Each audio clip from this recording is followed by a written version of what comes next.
passé d'une phase où il y avait une aversion totale au risque de la part des établissements bancaires, de manière générale, y compris sur le financement des entreprises en France, à une phase un peu plus complexe où il y a éventuellement un peu moins d'aversion au risque, mais où les difficultés à financer tout court et à mobiliser le cash de la part des établissements financiers sont clairement plus importantes. Il y a très clairement depuis 2 ans un appel de la part des établissements qui a significativement augmenté. Aujourd'hui, on tourne sur l'année 2012 à un rythme qui doit être de 4,5 milliards à 5 milliards d'euros de nouveaux financements. Et nos encours de crédit, enfin nos durations de crédit, comme on dit chez nous, la durée moyenne de nos prêts a gagné, net de l'amortissement, a gagné quasiment 2 ans en 4 ans. Donc on avait un encours qui tournait tous les 3 ans. En gros, aujourd'hui, on a un encours qui tourne plutôt sur 5 ans. On finance beaucoup plus long qu'avant, pour des montants beaucoup plus importants, et pas nécessairement pour des risques plus importants qu'auparavant. 2 milliards, hein, je rappelle, l'activité bancaire annuelle, c'est à peu près 100 milliards. Donc on parle d'un freinage de 2%. Simplement, c'est ciblé sur le long terme, donc ceux dont les entreprises innovantes et dont les entreprises de croissance ont le plus besoin.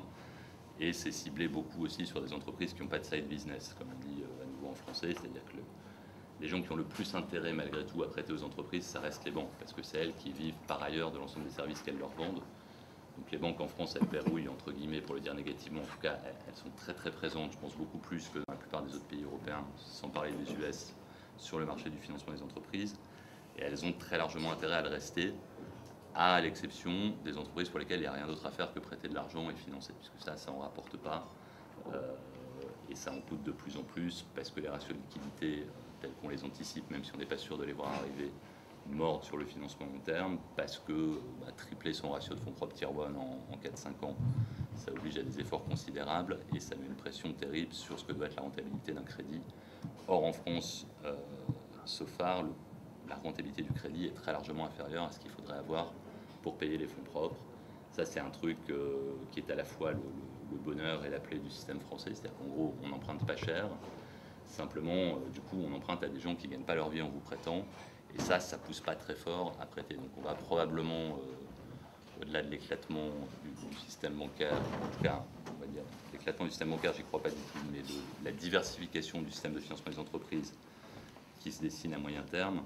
Au-delà de ça, on va probablement aussi avoir progressivement une reconfiguration de la façon dont les banques prêtent aux entreprises, avec une meilleure traduction et du coût du risque et du coût de la liquidité qu'aujourd'hui on ne voit pas arriver encore sur le marché. Ce qui, pour notre sujet de ce soir, est important. C'est-à-dire que tant qu'on a un système bancaire très présent, très efficace, qui a déleveragé beaucoup en dehors d'Europe, en dehors de France, et qui reste très proche de ses clients PME historiques, il est très difficile pour d'autres acteurs d'émerger parce qu'on est sur des coûts de financement qui sont juste pas matchables par les marchés.